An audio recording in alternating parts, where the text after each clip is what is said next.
도덕성과 이타주의는 엄격하게 보면 구별되어야 합니다.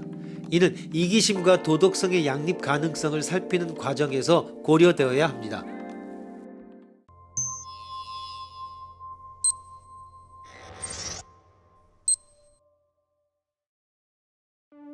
동기의 문제부터 고려해보자. 우리는 도덕적 원리와는 상관없이 이타적 욕망을 가질 수 있다. 보편적인 도덕적 원리에 대해서는 전혀 무지한 부모가 자식의 행복을 그 자체로서 원하는 경우가 그런 경우이다. 이타적 행위라 해서 모두 도덕적 행위라는 등식도 성립하지 않는다. 예컨대 나치의 친이대원들이 유태인에 대해 잔인한 행위를 자행할 때 이들은 독일 민족을 위한다는 궁극적인 목적을 갖고 있었다고 하자. 이때 이들의 심리적 이타주의는 도덕적 악을 뒷받침하고 있는 것이다. 이와는 반대로 이기적인 동기에 근거한 행위도 도덕성이 요구하는 행위일 수 있다. 예컨대 최대 다수의 최대 행복을 선으로 보는 공리주의의 도덕을 생각해보자. 이 이론에 의하면 최대 다수의 행복을 계산할 때 나의 이익이 다른 사람의 이익보다 높게 계산되지도 않지만 특별히 낮게 계산되는 것도 아니다. 이를 바탕으로 이타주의에 기초해야만 도덕적이라는 주장을 비판해 보시오.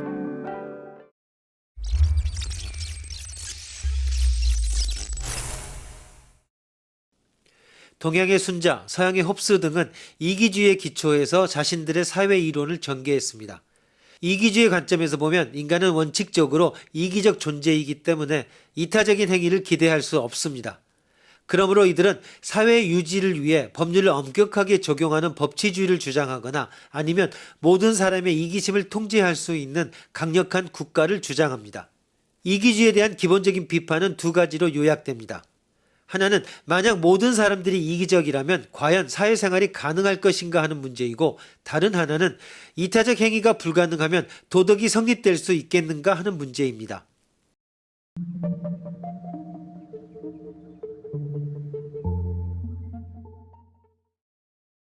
첫 번째 문제에 대해서는 이기주의자는 사회계약을 얘기합니다. 갑과 을 두 사람으로 구성된 사회가 있다고 해봅시다. 그리고 각자 자신의 이익에 대해서만 관심을 갖고 자신의 욕망만을 충족시킨다고 하는 이기주의자라고 가정해 봅시다. 부족한 재화를 두고 갑과 을 간의 충돌이 일어나고 이런 충돌은 서로를 파멸로 몰고 갈지도 모릅니다.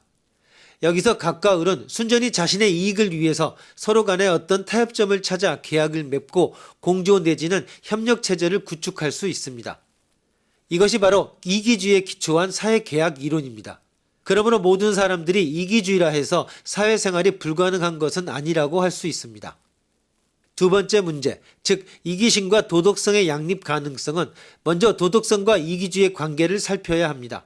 많은 사람들이 도덕적 행위란 다른 사람을 위해서 자신의 이익을 희생하는 행위로 생각하며, 이타적 욕망에 의해서 동기지어지는 것은 도덕적 원리에 의해서 동기지어지는 것과 같은 것으로 생각합니다.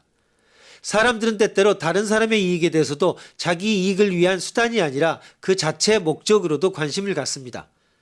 말하자면 이타주의자는 사람들이 때로는 다른 형태로는 환원될 수 없는 타자지향적인 목적을 갖는다고 주장합니다. 이타주의자가 다른 사람의 이익을 돌본다 할 때 이 다른 사람이 누구인가는 큰 문제가 되지 않습니다. 말하자면 이타의 대상은 다른 개별적인 사람일 수도 있고 다른 생명체일 수도 있을 것입니다. 아니면 민족이나 국가 같은 집단들도 생각할 수 있을 것입니다. 반면에 이기주의에서의 나라는 개체에 국한됩니다. 이타주의는 종종 사람들이 어떤 외적 보상을 바라지 않고 다른 사람을 도와주고자 하는 욕망을 갖고 있다는 주장으로 정의되기도 합니다. 그렇지만 이러한 정의는 자기의 심리적 만족을 위해서 남을 돕는 행위를 이타적 행위라 부를 위험성이 있습니다.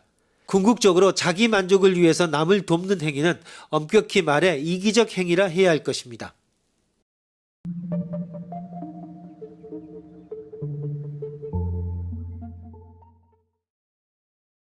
이타주의와 도덕의 문제는 현대에 이르러 진화의 관점이 추가됩니다. 번식 전략에 의해 이타적 행동을 설명하는 것은 도덕에 대한 모욕인 걸까? 만약 진화론이 올바르다면 도덕은 멸망하고 말 것인가? 라는 문제입니다. 이타적 행위라고 하는 훌륭한 행동의 동기를 의식하면 이타적 행위는 실은 이기주의의 사물에 지나지 않는 것이 아닐까라고 생각됩니다. 도덕의 기반이 부도덕했다라고 하는 것입니다. 이것은 도덕의 존엄성을 더럽혀 이타적 행위의 동기를 해치는 것처럼 느껴집니다. 그러나 그것은 착각입니다. 이기적인 번식 전략은 랜덤한 진화의 사실의 문제입니다. 그에 비해 이타주의를 추구하는 도덕은 진화의 결과 생긴 문명이라고 하는 목적론적 체계의 내부 시스템입니다. 이타심에 있어 그 원인이 이기적인가 어떤가 하는 것은 무관합니다.